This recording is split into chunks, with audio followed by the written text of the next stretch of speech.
Under the stars, my boyhood at the Pulaski Drive-In.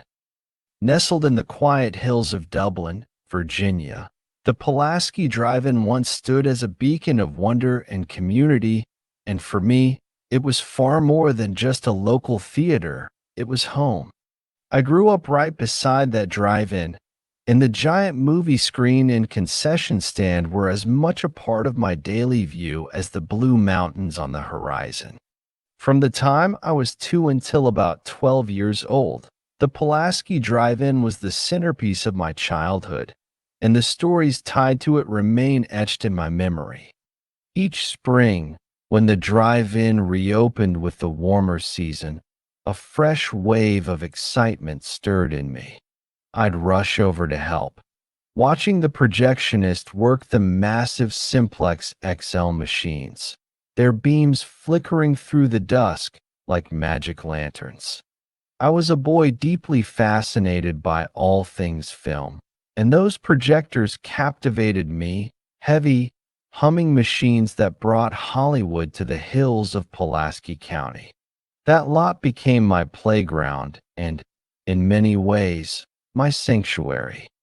The Pulaski Drive-In's final season was in the season of 1981. By then, attendance had dwindled, and it never reopened for the 1983 season. I visited it one last time that fall, shortly after my family moved to the town of Pulaski, Virginia. I remember the wind sweeping across the empty lot, catching a tangle of film that had come loose from a real Saturday Night Fever by the looks of it. I gently rolled it back into place and took it home. That damaged reel, now safely tucked away, remains a small treasure from a long-lost era. The drive-in was eventually torn down in late 1985, but its memory still stands strong. In my hands, I also have a rare set of vintage photographs from a promotional mailer, advertising an auction of the property by J.G. Sheets and Sons of Roanoke. Though the mailer doesn't give a specific year, clues abound. A 1959 Pontiac station wagon in one of the photos in the absence of a zip code, not in common use until 1963, suggested dates from around 1960. Confirming this is the auction date itself, Wednesday, July 13th, an exact match for the year 1960.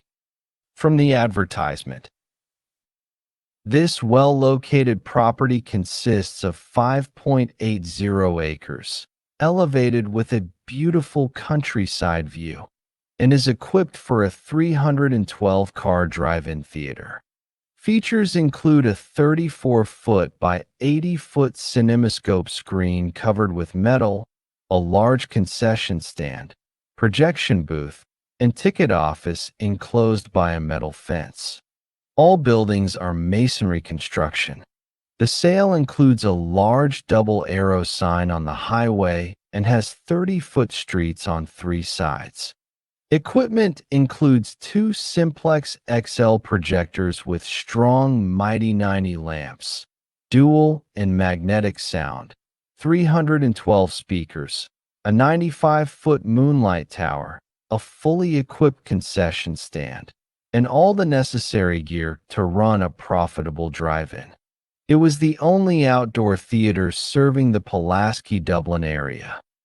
That moonlight tower mentioned in the listing was a tall, metallic structure that loomed behind the drive-in for much of its life. By 1981, it had become a silent sentinel, the bulbs all blown out, no longer casting their glow across the field. But in its prime, it was something to behold. We boys, fearless and full of mischief, would climb it and swing from the cable like wild adventurers.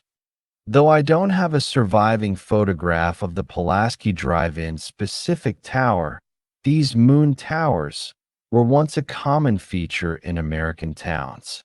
First erected in the late 19th century, they provided light over multiple city blocks before modern street lighting became widespread. Their arc lamps, though harsh, illuminated vast areas efficiently.